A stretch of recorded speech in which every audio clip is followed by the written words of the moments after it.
Hey there, ladies and gentlemen. Welcome back to the Food Experience. Today's experience, I picked up some of this Chef Boyardee pizza maker kit, right?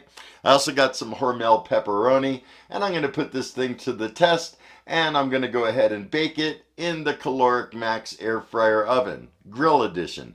You will get the same results with the original Kalorik Maxx, so don't fret or worry about that. It's basically the same thing. Everything works the same way, okay?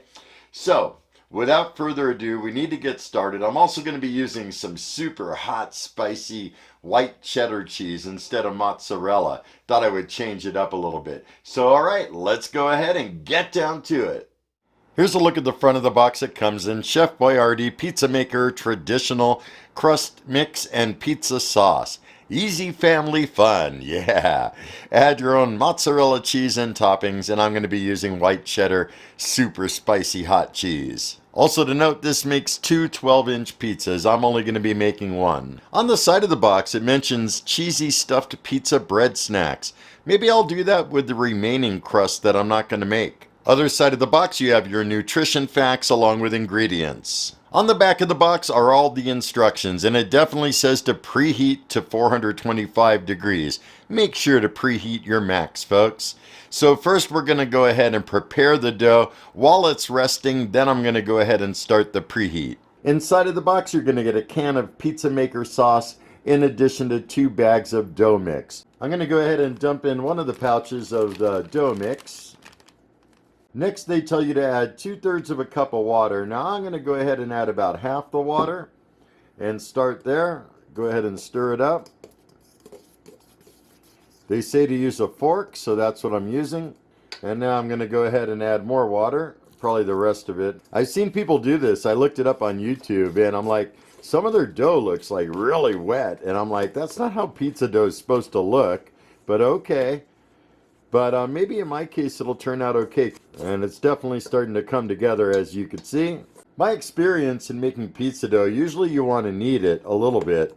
And let's go ahead and take it out of the bowl and work with it just a little bit.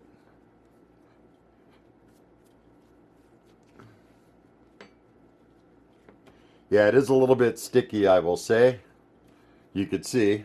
And I think I'm going to add just a tad bit of flour. It just looks really sticky, see? So I'm going to add just a little bit of flour, not too much. You could always add more later if you need to. And then I'm going to go ahead and work it in a little bit more. Yeah, now it's starting to feel like a better consistency for pizza dough. So I think that's about it. You don't want to overwork it or anything like that. I'm going to go ahead back to the bowl that it was made in, and I'm going to spray it with a decent amount of cooking spray. And then I'm going to put the dough in, and I'm going to roll it around a little bit. Make sure it's coated with some of that oil. That'll help it keep from drying out. And I'm going to try to make it into a ball as best I can. And I'm going to leave it in there.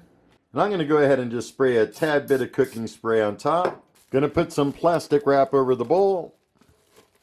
And they say to let it rest for 5 minutes. So it's some kind of instant rise yeast that they're using. While I'm letting it rise, I'm going to go ahead and turn on the max. Go to oven mode, leave it on bake. I'm going to set the time a lot more higher than I actually need. I could adjust that later. And then I'm going to set the temperature at 4 1/4 and start her up. They say for regular dough to let it rise for about 5 minutes, and for a lighter crust to let it go for 20. So I'm probably going to go for the 20. As I mentioned, I'm going to be using some super spicy white cheddar cheese. This is it right here. This uses the scorpion pepper. And you see all that powder on it. It's going to be a spicy pizza. Next, I'm going to go ahead and grate the cheese. I have this mandolin cheese grater. And I'm going to grate enough to what I think is going to work fine for the pizza. And I went ahead and shredded as much as I think I'm going to need. I think that'll work just fine. So the pan I'm going to be using is perforated, which is why I did not want the dough to be so moist. And looks like this pan fits perfectly on my pastry mat for 12 inches. So I'm going to first turn the dough out and make it on this mat. And then we'll try to go ahead and put it inside this pizza pan. Hopefully it works out. The dough is almost finished rising, so I'm going to go ahead and spread some flour on my pastry mat, and I'm just going to go ahead and spread it out. The dough's been resting about 20 minutes. Maybe it looks a tad bit bigger. Can't really tell too much though. So I'm going to go ahead and turn the dough out on the pastry mat. And I'm going to go ahead and turn it on some flour. Had all that vegetable oil on it. And I'm going to try to go ahead and shape it a little bit. So what I'm trying to do is to get it to fit within that diameter of the circle. I'm definitely no expert when it comes to making pizza. I will be the first one to admit that, but that's what I'm looking at so far. Now I'm going to try to transfer it over to the pan. I'm going to do that off camera because it's going to be way too cumbersome to do it on camera. First, I'm going to go ahead and lightly dust the pizza pan with some flour. That should be sufficient.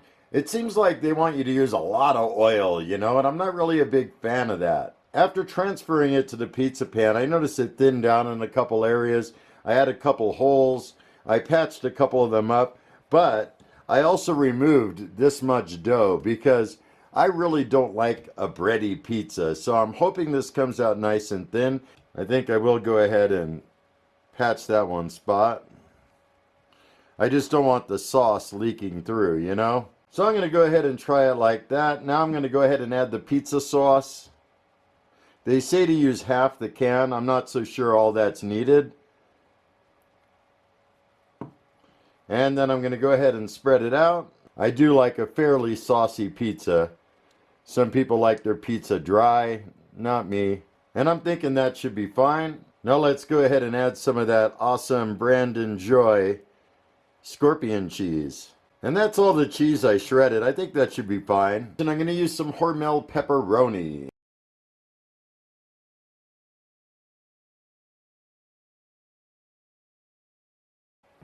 And that's looking pretty good. Now let's go ahead and put it in the Maxx. Try to do it quickly so that the oven doesn't lose temperature. And it says to bake for 12 minutes and then to rotate it, so that's what we're going to do. It hasn't been exactly 12 minutes yet, but I could already tell that the back is getting done. A little bit dripped onto the crumb tray. I'm not so worried about that, but I am going to rotate it around. And I'm going to go ahead and add 10 minutes to it, because I think it's going to come out a lot quicker than it would normally be done per the instructions. It's got about 5 minutes to go, but it's really looking pretty done. There's 4 minutes remaining, and I'm going to give it another quarter turn, I think. But it's definitely looking well done in some of the places. I'm thinking maybe next time even decrease the heat to 400. Now there's 2 minutes remaining. Honestly, I don't want to keep letting it go because it's looking done, even a little bit overdone in some spots. So I'm going to go ahead and remove it. There is a little spillage onto the crumb tray. Not too worried about that either. So that's what I'm looking at. See if I could see the bottom. Oh yeah, bottom's definitely looking like it's pretty done. See if I could go ahead and remove it from this pan. None of it stuck to the pan, which is good. I'm going to let it cool off for a quick minute, and then I'm going to slice it up. I don't really have a plate I could do it on, so I just used paper towels. All in all, doesn't look too bad though. All right, let's go back up top and sample it together. Welcome back, everybody. I got a slice of the pepperoni pizza. Let's give it a try.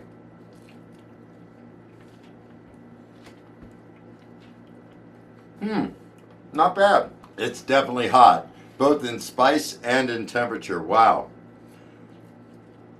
Flavor's not too bad. Dough actually isn't that bad at all. I was expecting worse. Definitely enough sauce. Let's check out the end of the crust. Definitely got that little bit of crunch to it. Boy, that's hot. I mean, like spicy hot. Wow, that cheese, that'll do ya. All in all, not too shabby, I will tell you.